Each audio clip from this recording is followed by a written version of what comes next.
देखो यहाँ तक समझ आ गई आपको, अच्छे से समझ आई? यास्मीन आपको समझ आई? स्वाति पता चला? अगर कहीं पे समझ नहीं आती पूछो तो। ओके, क्लियर हो गया आपको ये? बस इसको आप याद रखो फिलहाल, नोट रिमार्क करके।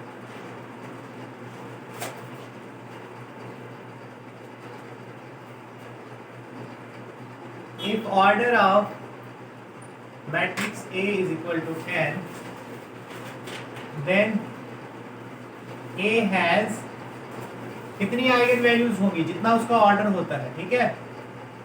ऑब्वियस सी बात है, जितना ऑर्डर होगा उतनी बार आप लिखोगे ना। A माइनस लैम्डा आई में क्या आ जाएगा? A11 minus lambda, A22 minus lambda. तो कितनी वो पॉलिनोमियल बन जाएगी? जब उसका डिटर्मिनेंट निकालोगे वो पॉलिनोमियल ऑफ डिग्री n बन जाएगी। तो उसकी एग्जैक्टली कितनी आइगन वैल्यूज होंगी? n eigen value. अगर ऑर्डर कितना है? n। अगर 3 ऑर्डर की आप मैट्रिक्स लोगे, उसमें A minus lambda I equal to 0 find करोगे तो उसमें क्या आ जाएगा? उसमें आपके पास 3 डिग्री की पॉलिनोमियल आएगी। तो उसमें लैम्डा की कितनी वैल्यूज आएगी? 3। 4 ऑर्डर की मैट्रिक्स लोगे तो उसमें 4 वैल्यूज आएंगी लैम्डा की। तो उसमें 4 एग्जैक्टली 4 आइगन वैल्यूज होंगी। और अगर ऑर्डर कितना होगा मैट्रिक्स का? n। तो एग्जैक्टली कितनी आइगन वैल्यूज मिलेंगी आपको? n ही आइगन वैल्यूज मिलेंगी। As exactly n। अब वो कुछ रिपीट कर भी सकती है, नहीं, उससे कोई मतलब नहीं है हमें। आइगन वैल्यूज रिपीटेड और नॉन रिपीटेड, रिपीटेड और नॉन रिपीटेड। सपोज अगर 3 ऑर्डर की मैट्रिक्स है, हो सकता है उसमें से 2 रिपीट हो जाए, 1 1 आ जाए और 1 2 आ जाए। हो सकता है तीनों डिफरेंट आ जाए, 1 2 3, या हो सकता है तीनों सेम आ जाए, 1 1 1। ठीक है? तो लेकिन आएंगी एग्जैक्टली कितनी? जितना उसका ऑर्डर हो, चाहे रिपीटेड हो या नॉन रिपीटेड। और इससे भी कोई मतलब नहीं हमें रियल और कॉम्प्लेक्स। इसी तरह से रिपीटेड और नॉन रिपीटेड, रियल और कॉम्प्लेक्स। लेकिन आएंगे कितनी? n ही आएंगे। ठीक है? So if A is of order n, then lambda 1, lambda 2 and lambda n be शाबाश आइगन वैल्यूज ऑफ। अभी कहा ना मेरे कि उसमें कितनी होगी? n होगी। इससे कोई मतलब नहीं है मुझे whether they are repeated, non repeated, real और कॉम्प्लेक्स, लेकिन होगी n ही। तो मान लेता हूं मैं वो n कौन सी है? लैम्डा 1 से लेकर lambda n। So determinant of a minus lambda I को मैं क्या लिख सकता हूँ?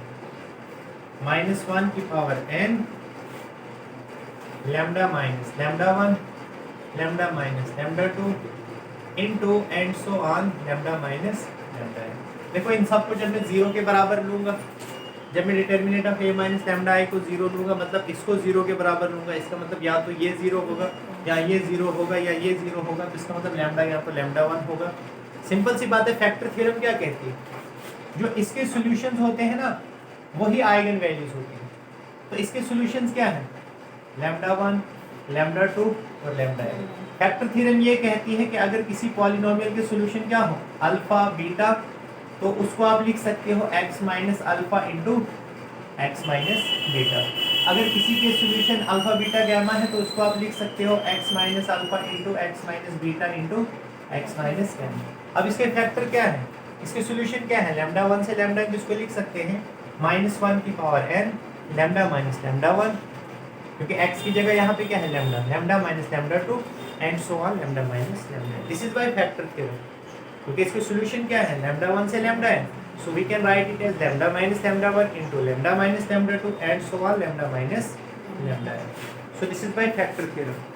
क्योंकि ये सब के सब इसके क्या है? इस पॉलिनोमियल के, कैरेक्टरिस्टिक पॉलिनोमियल के क्या है? सॉल्यूशन है। इसलिए हम इसको लिख सकते हैं इन फैक्टर्स का प्रोडक्ट। जैसे अगर कोई पॉलिनोमियल के सॉल्यूशन अल्फा और बीटा होते हैं तो हम उस पॉलिनोमियल को कैसे लिखते हैं? x minus alpha into x minus beta, क्योंकि ये अल्फा और बीटा उसके सॉल्यूशन है। अभी हमारे पास पॉलिनोमियल ये है, इसके सॉल्यूशंस क्या हैं? लैम्डा 1, लैम्डा 2 और लैम्डा n। तो इसको लिख सकते हैं हम, क्योंकि वेरिएबल x की जगह लैम्डा है, lambda minus lambda 1 into lambda minus lambda 2 into lambda minus lambda n, क्योंकि इसके n सॉल्यूशंस हैं। तो n फैक्टर्स का प्रोडक्ट है, जितने सॉल्यूशंस होते हैं उतने फैक्टर्स का प्रोडक्ट हम लिख सकते हैं। This is your factor theorem. Okay, तो ये किसके इक्वल हो जाएगा? 1 है, ठीक है। देखो फिर से लैम्डा कितनी बार मल्टीप्लाई हो रहा है? n बार, तो -1 की पावर n, शाबाश, इंटू लैम्डा की पावर n, प्लस फिर से देखो जब आप इस लैम्डा 1 की बात करोगे, किसकी? इस लैम्डा 1 की बात करोगे, अब ये लैम्डा 1 किस किस के साथ मल्टीप्लाई हो रहा है? ये किसके साथ मल्टीप्लाई हो रहा है? शाबाश, ये आपका इसके साथ भी मल्टीप्लाई हो रहा है, ये इन सब के साथ मल्टीप्लाई हो रहा है। ये क्या हो रहा है? इन सब के साथ मल्टीप्लाई हो रहा है। सो दैट मीन्स ये माइनस लैम्डा 1 जो है कितने माइनस के साथ मल्टीप्लाई होगा? n minus 1 minus, so minus 1 की पावर n माइनस 1 क्या आ जाएगा आपका? लैम्डा 1। सिमिलरली लैम्डा 2 भी क्या आएगा? क्या जाएगा? Lambda 2 plus and so on lambda n। लेकिन मल्टीप्लाई किसके साथ हो रहे हैं? लैम्डास के साथ। लैम्डा 1 एक लैम्डा, दो लैम्डा, कितने लैम्डा? n minus 1 lambda. कितने लैम्डास के साथ? तो किसके साथ कॉमन क्या आ जाएगा? लैम्डा की पावर n माइनस 1। सिमिलरली ये लैम्डा 2 भी कितने लैम्डास के साथ मल्टीप्लाई होगा? n माइनस 1 लैम्डास के साथ। लैम्डा 3 भी किसके साथ? क्योंकि इनके साथ माइनस है ना, तो माइनस होने की वजह से हमें लगाना पड़ेगा -1 की पावर n माइनस 1, क्योंकि वो क्या हो जाएगा? -1 की पावर n माइनस 1, ठीक है। तो लैम्डा 1 भी लैम्डा n माइनस 1 के साथ मल्टीप्लाई हो रहा है, मतलब n माइनस 1 लैम्डास के साथ, क्योंकि उसको छोड़ के फिर लैम्डा 3 के लिए भी यही, लैम्डा 4 के लिए भी, लैम्डा n के लिए, ठीक है। तो दिस इज ओके। फर्स्ट वाला टर्म वैसे ही सिंपल है बच्चे, इसमें क्या है? देखो lambda into lambda into lambda, कितनी बार लैम्डा मल्टीप्लाई होगा? ये 1 है, ये 2 है, ये n बार जब लैम्डा मल्टीप्लाई होगा तो लैम्डा की पावर n आएगा, और साथ में इसके -1 की पावर n है तो -1 की पावर n आएगा। तो देखो अब मेरे पास mod of a minus lambda i किसके इक्वल आ गया? -1 की पावर n लैम्डा की power n plus this is lambda 1 plus lambda 2, ठीक है, लैम्डा की पावर n माइनस 1, ठीक है, फाइन।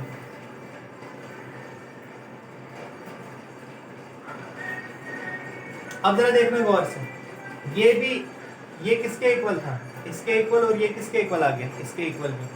इसका नाम दे दो इक्वेशन सपोज ए, और इसका नाम दे दो इक्वेशन नंबर बी, ठीक है।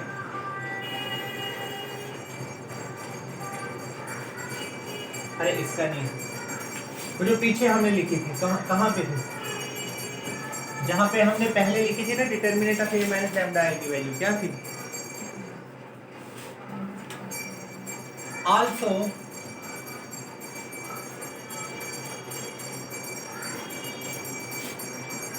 Determinant of a minus lambda i किसके इक्वल निकला था? -1 की power n lambda n plus -1 की पावर n माइनस 1, शाबाश, a11 plus a12 sorry a22 a into lambda की power n minus 1 plus terms in lambda of degree at most n minus 2। अब आप क्या करो, इसका नाम C रखो, मैं इसको रेफर कर रहा हूँ, ये पीछे हमने प्रूव किया है। So from B and C, from B and C, देखो इनकी लेफ्ट साइड इक्वल है, तो राइट साइड भी क्या हो जाएगी? इक्वल हो जाएगी। तो करो इनकी राइट साइड भी इक्वल, शाबाश। Therefore -1 की power n lambda n plus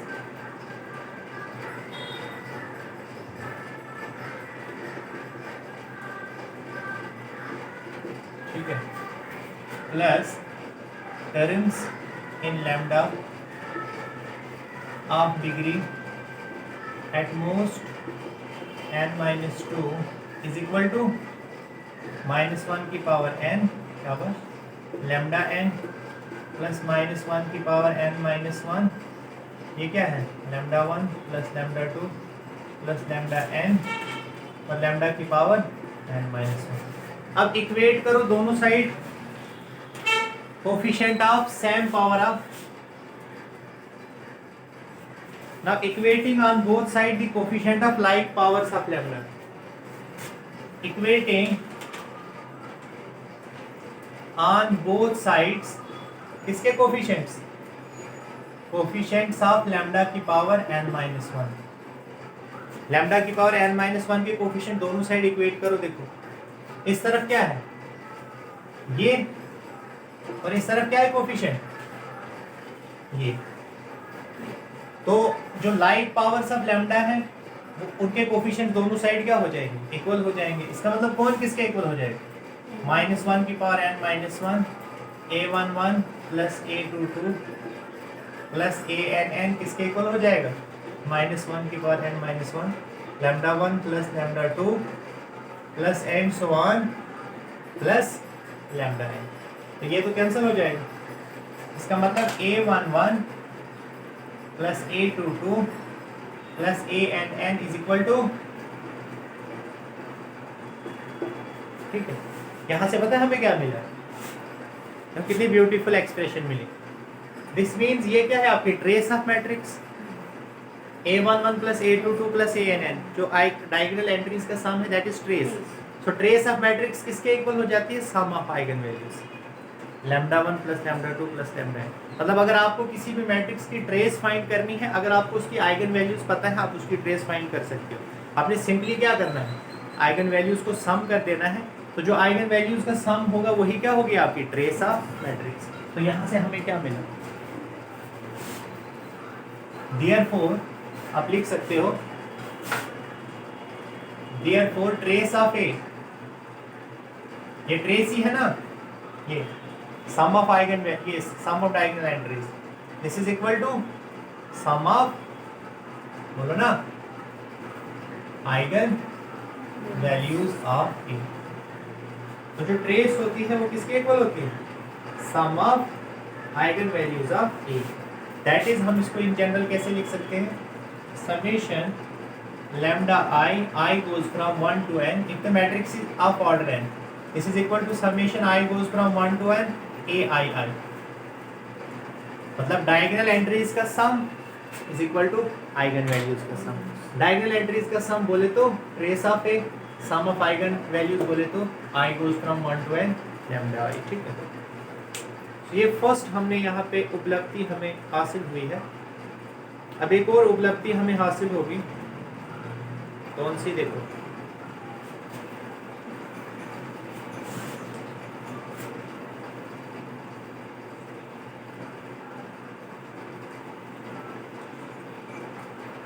एक तरफ उपलब्धि भी बोल रहा हूँ दूसरे हासिल भी बोल रहा हूँ, दोनों को। हिंदी में उसी को उपलब्धि कहते हैं, उसमें उर्दू में उसी को हासिल कहते हैं, getting something.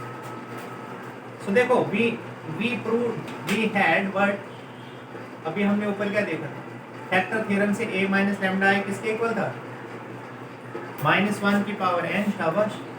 Lambda minus lambda 1 lambda minus lambda 2 कहाँ तक लैम्डा माइनस लैम्डा। ये हमने कैसे लिखा था फैक्टर थ्योरम से, पुट करो लैम्डा इक्वल टू 0, पुट करो लैम्डा इक्वल टू 0, करो लैम्डा इक्वल टू 0, बताओ तेरे क्या आएगा, बताओ करो पुट लैम्डा इक्वल टू 0।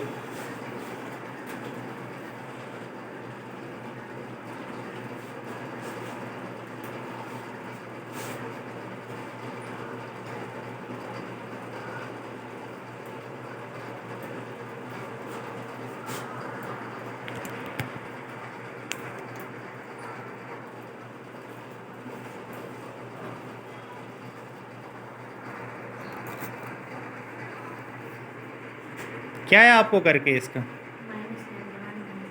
पूरा बताओ, इसको जनरलाइज करो। -1 की पावर n माइनस लैम्डा।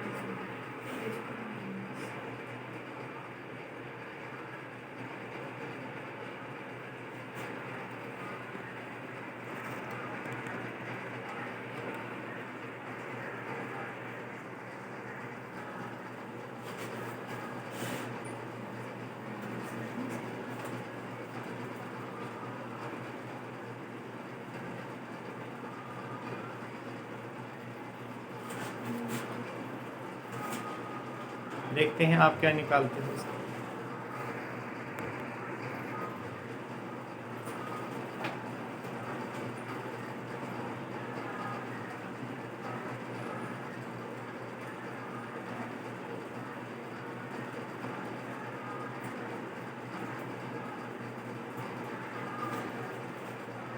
बोलो क्या आया?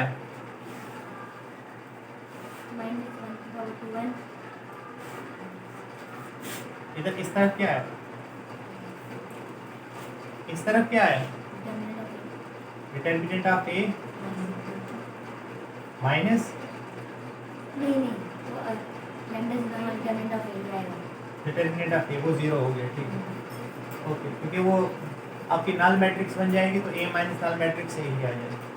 तो ये क्या बोला आपने? -1 की power 2 into lambda 1 lambda 2 so on lambda तक।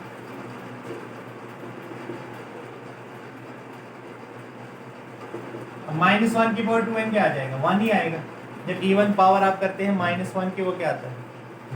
1 आ जाएगा, तो 1 लिखने की जरूरत नहीं है। ये क्या हो गया? क्या मिला आपको?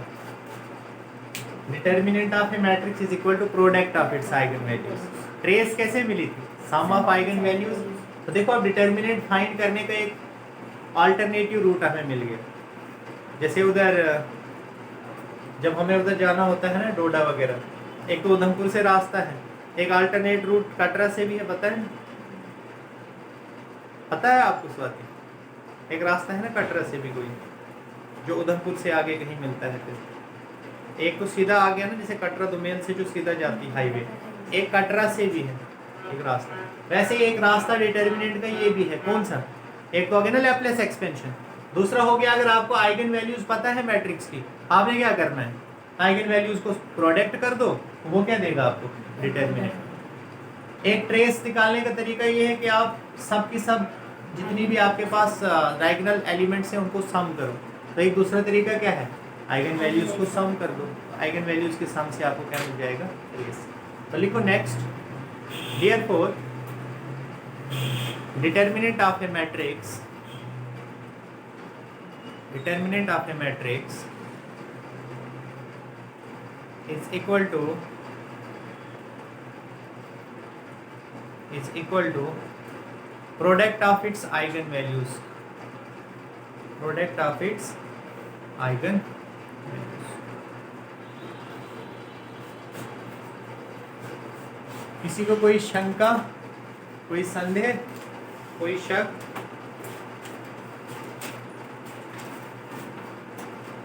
तो ऐसे लिख सकते हैं हम, Therefore, डिटर्मिनेंट ऑफ ए किसके इक्वल होता है?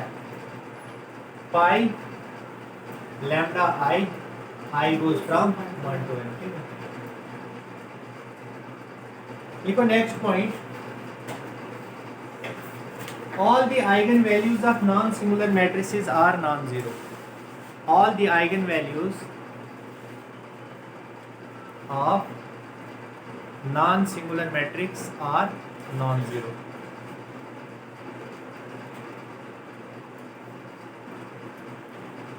all the values of, क्या लिखा है? all the eigenvalues of non-singular matrices are non-zero। क्यों बता सकते हो? क्योंकि अगर एक भी जीरो हो गई तो हम तो डूबे ही हैं, तुम्हें भी ले डूबेंगे सनम। एक भी अगर जीरो हो गई तो बाकी सब भी क्या हो जाएंगे? जीरो नहीं होगी। इधर देखो, अगर कोई नॉन सिंगुलर मैट्रिक्स उसकी एक भी आइगन वैल्यू जीरो हो गई तो वो सबके साथ मल्टीप्लाई हो रही है, तो वो उस पूरे को क्या कर देगी? प्रोडक्ट को जीरो। तो डिटर्मिनेंट क्या हो जाएगा? जीरो। लेकिन नॉन सिंगुलर मैट्रिक्स का डिटर्मिनेंट कभी जीरो होता है? नहीं होता है। इसका मतलब नॉन सिंगुलर मैट्रिक्स अगर आपको चाहिए तो हर आइगन वैल्यू क्या होनी चाहिए? नॉन जीरो, सो दैट उनका प्रोडक्ट भी क्या आ जाए? नॉन जीरो, सो दैट उसका डिटर्मिनेंट भी क्या आ जाए? Non zero. नेक्स्ट पॉइंट लिखो, at least one of the eigenvalue of singular matrices is zero। at least one of the eigenvalues of singular matrices is zero। singular matrices is zero। singular matrix कौन सी होती है? जिनका determinant क्या होता है? Zero. अगर एक भी जीरो नहीं होगी, सभी अड़ जाएंगे, मुझे भी नॉन जीरो होना है, मुझे भी नॉन जीरो, तो उनका प्रोडक्ट भी क्या हो जाएगा? तो डिटर्मिनेंट भी क्या हो जाएगा, तो क्या वो सिंगुलर हो पाएगी? तो सिंगुलर होने के लिए एक से ज़्यादा भी हो हमें कोई मसला नहीं है, लेकिन कम से कम एक तो क्या होनी चाहिए, जीरो, सो दैट प्रोडक्ट क्या हो जाएगा, जीरो, तो डिटर्मिनेंट भी जीरो होगा तो मैट्रिक्स क्या हो जाएगी, सिंगुलर। बात समझे? लिखो आप क्वेश्चन।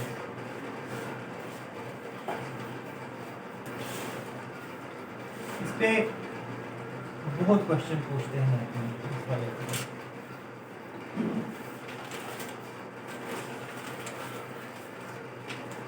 देखो क्वेश्चन ये आप खुद ही करने चाहिए, आप, मैं नहीं बताऊंगा।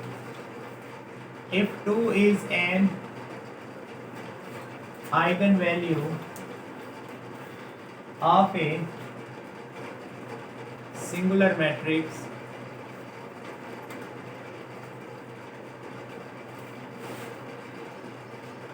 whose trace is 100, then its remaining eigenvalue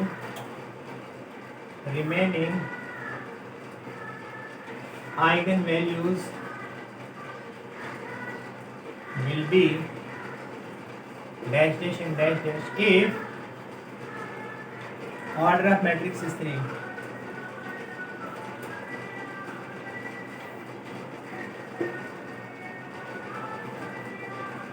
second question लिखो आपके लिए असाइनमेंट, घर में जाके आप सीधा आराम करते हो, आपको मैं आराम नहीं करूँगा।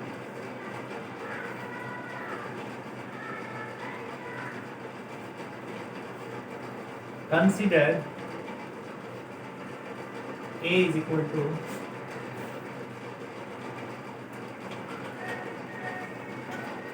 49, 39, 79, 25, 35, 65, 24, 4, 14. If one of the eigen value of A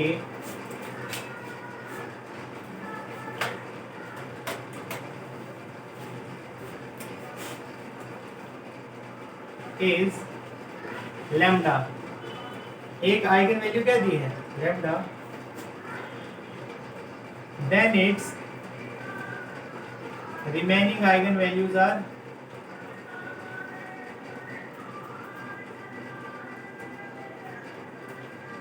dash dash and dash dash. Also rank of A is equal to dash dash.